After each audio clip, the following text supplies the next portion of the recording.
Ako si Raisa, isang nurse sa Saudi Arabia. Akala ko maswerte na ako nang sabihin nilang may bakanteng kwarto sa staff housing. Nakakapagod ang duty sa ER, halos 12 hours. Kaya gusto ko na lang talagang makapagpahinga. Room 313, sabi ng supervisor habang inaabot ang susi. Napansin kong nagkatinginan ng ilang kasamahan ko. Para bang may gustong sabihin, pero hindi nila itinuloy. Pagpasok ko sa kwarto, ramdam ko agad ang lamig. Walang aircon pero parang nasa loob ako ng refrigerator. Amoy lumang kahoy, may halong antiseptic. Pinilit kong huwag pansinin. Pero nang sumapit ang hating gabi, doon na nagsimula ang kakaiba. May narinig akong tumatawang bata. Mahina lang. Akala ko guni-guni ko lang. Pero unti-unting lumalakas ang tunog. Tumigil lang ito nang bumangon ako at buksan ang ilaw. Pero wala namang tao. Lumipas ang ilang gabi. Mas lumala. Sa salamin ng aparador, minsan may nakikita akong anino. Isang batang lalaki. Nakatingin sa akin. Hindi ko makalimutan ang itsura niya. Walang mga mata. Puro itim lang. Namumuting balat. Nakasuot ng dugo ang hospital gown. Hindi ako makatulog. Tuwing pipikit ako, may boses sa tainga ko. Bakit mo ako iniwan? Sinubukan kong sabihin sa mga kasamahan ko. Pero tahimik lang sila. Hanggang sa may isa ang lumapit at bumulong. Raisa, huwag mong papansinin. Pero kung gabi na at bumukas ang ilaw sa banyo ng kusa, huwag kang lalapit. Kinagabihan, habang nakapikit ako, pilit na nilalabanan ng takot. May narinig akong bumukas ang ilaw sa banyo. At isang boses ang narinig ko galing sa loob. Halika na, Ate Raisa. Laro tayo. Nang gabing bumukas ang ilaw sa banyo at narinig ko ang boses ng bata, hindi ko na kayang tiisin. Tumayo ako, nanginginig at unti-unting lumapit sa pinto ng banyo. Wala akong inabutan, pero sa salamin may sulat gamit ang singaw mula sa malamig na hangin. Hanapin mo ko. Kinabukasan, nagtanong na ako sa isa sa mga pinakamatandang nurse doon, si Ate Meryl. Tahimik siya, tumango. Matagal nang may kwento ang kwartong yan. Noong dekada 90, may batang anak ng pasyente na tinirapan samantala sa quarters habang ginagamot ang nanay niya. Isang gabi, iniwan siya sa kwarto. Nasunog ang kabilang wing. Hindi siya nakalabas. At ang room 313, yun ang huli niyang pinagtuluyan. Hindi raw nahanap ang bangkay ng bata. Naabo at mula noon, kada taon, may bagong nurse na nakakaramdam ng presensya niya. Naawa ako. Siguro kaya ako ang pinili ng bata kasi hindi agad ako natakot. Kaya kong makinig. Kaya noong huling gabi ko roon, nagsindi ako ng kandila sa loob ng kwarto. Nagsalita ako, marahang boses. Kung nandyan ka, hindi mo kasalanan ang nangyari. Hindi ka iniwan ng nanay mo. Naligtas siya. Pero ikaw, kailangan mo nang magpahinga. Tumahimik ang paligid. Pagkatapos ng ilang minuto, namatay ang ilaw ng banyo. Sa salamin, unti-unting nabuo ang isang hugis kamay, parang nagpapaalam. At mula noon, wala nang paramdam. Wala na ring naririnig na tawa o iyak ng bata. Ang room 313 ay isa na lamang ordinaryong kwarto. Pero tuwing gabi, nararamdaman kong may malamig na hangin na dumadampi sa balikat ko. Parang isang batang nagpapasalamat.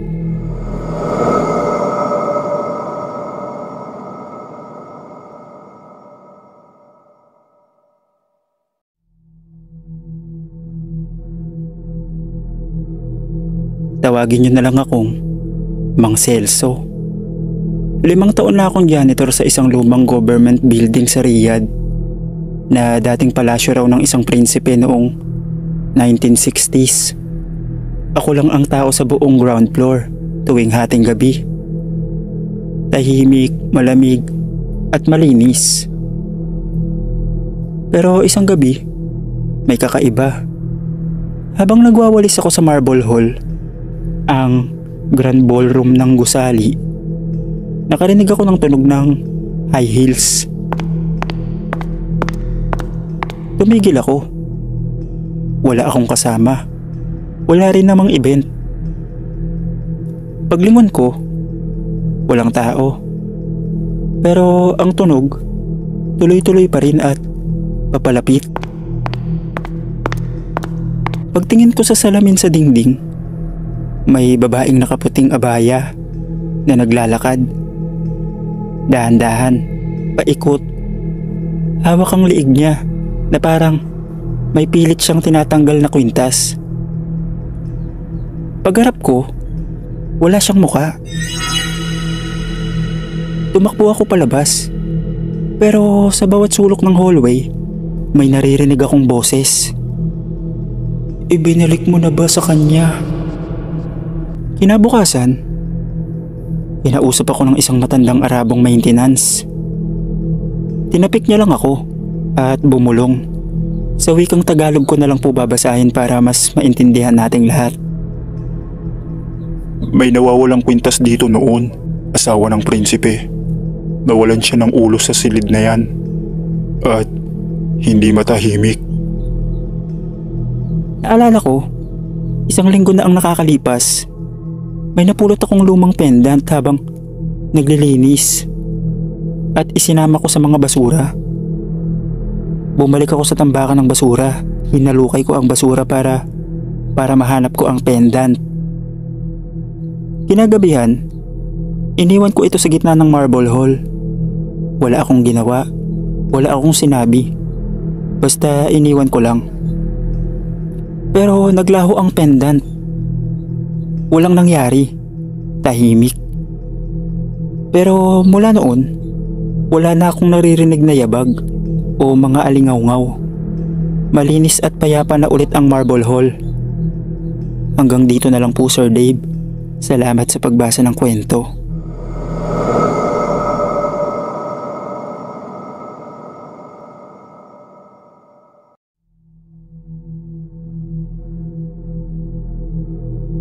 Ako nga pala si Glenn, 34 years old at matagal na akong nagtitinda ng prutas sa isang palengke dito sa Jeddah. Gabi ang shift ko mula alas 6 ng hapon hanggang madaling araw. Sanay na ako sa katahimikan kapag patapos na ang gabi. Pero may isang sulok ng palengke na iniiwasan ng lahat. Yung lumang tindahan sa dulo na dating karnihan. Matagal nang sarado pero may mga kwento. Isang gabi, habang nag-aayos ako ng saging, may batang babae na dumaan. Nakaabaya, may buhat na basket. Bili po ako mangga. Aniya. Mahina ang boses. Tinimbang ko ang mangga. Nang inabot ko ang mangga, bigla siyang tumingin sa akin. Namumutla siya. Walang puti ang mata, itim lahat. Nanigas ako. Paglingon ko sa tabi kong tendero, sabi niya, wala raw siyang nakita. Wala raw akong kausap.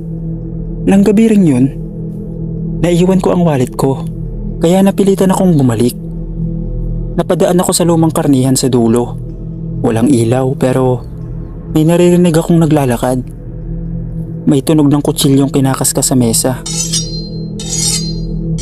Pagsilip ko sa loob, may nakita akong lalaki. Nakaputing balabal. May hawak na itak. May hinihiwang hindi ko maaninag kung karne o tao. Tapos, sabay-sabay humarap ang lahat ng nasa loob. Mga taong walang muka. Tumakbo ako. Hindi na ako lumingon. Sa araw na yun, sinabi ko sa amo ko na gusto ko na sanang lumipat ng pwesto. Doon ko nalaman ang totoo. May nangyaring masakir sa lumang karnihan noong 1990s. Pinagsasaksak ang 3 trabahador matapos mahuli sa pagnanakaw ng karne. At simula noon, gabi-gabi raw may batang namimili at mga aninong paulit-ulit na naggagapas sa wala.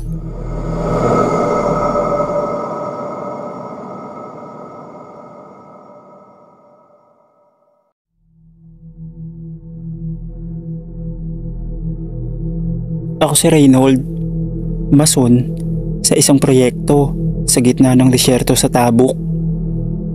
Ang trabaho namin, maghukay para sa pundasyon ng bagong luxury compound. Walang signal, walang bahay sa paligid.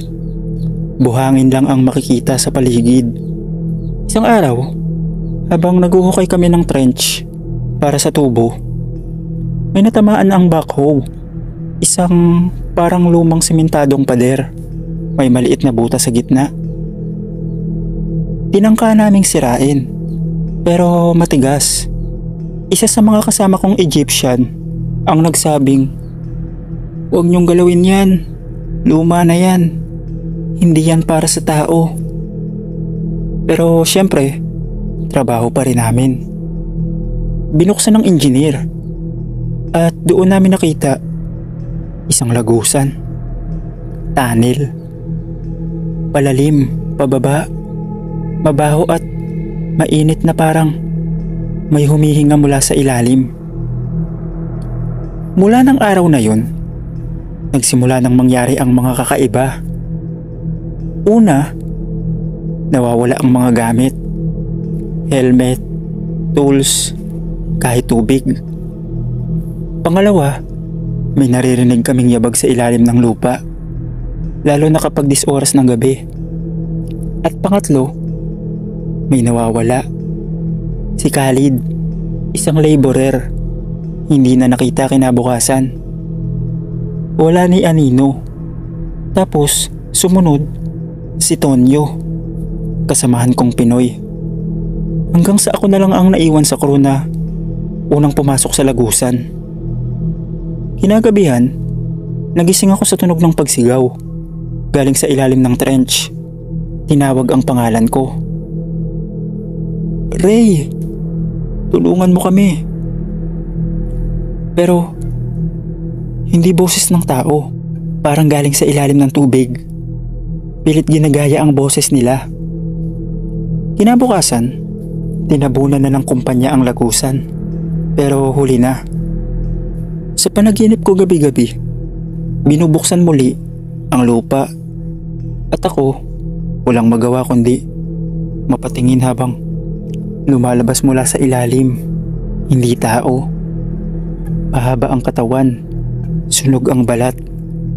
May mukhang sinusubukang maging tao. Pero hindi pa rin sapat. Hanggang doon na lang palagi ang panaginip ko.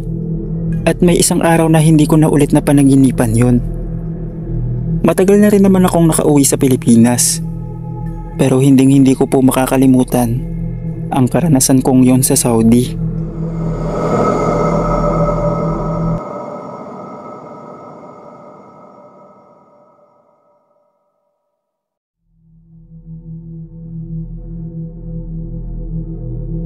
Ako si Arthur, isang OFW sa Saudi Arabia. 5 taon na ako nagtatrabaho bilang driver sa isang lumang kumpanya sa Riyadh. Isang araw, inutusan akong maghatid ng mga kargamento papunta sa isang site na malapit sa disyerto ng Rab Al Khali. Ang tinaguri ang empty quarter. Mag-isa lang ako sa truck. Pagkalampas ko ng 5:00 ng hapon, napansin kong unti-unti nang lumalamig at dumidilim. Walang signal, walang ibang sasakyan. Ang tanging kasama ko lang ay ang humahagibis na hangin sa disyerto. Habang bumabaybay ako sa kalsada, may nakita akong babae sa gilid ng kalsada. Nakaabaya at nakatalikod. Naisip kong baka naligaw. Huminto ako at bumaba. Pero nang lapitan ko siya, nawala siya. Napalingon-lingon ako. Tapos, narinig ko ang mahinang ngunit malamig na bulong sa likod ko. Huwag kang lumingon. Lumingon ako at doon ko siya nakita. Maputla ang muka, nangingitim ang mata, at mistulang punit-punit ang damit na para bang mula sa sinaunang panahon. Ngumiti siya, isang ngiting kay lamig, kay dilim. Napaatras ako at dali-daling tumakbo pabalik sa truck. Pagkasakay ko, ayaw umandar ng makina. Sa salamin, nakita ko siyang papalapit ng papalapit hanggang sa bigla na lang akong nawalan ng malay. Nagising ako kinabukasan, nasa isang checkpoint na ako.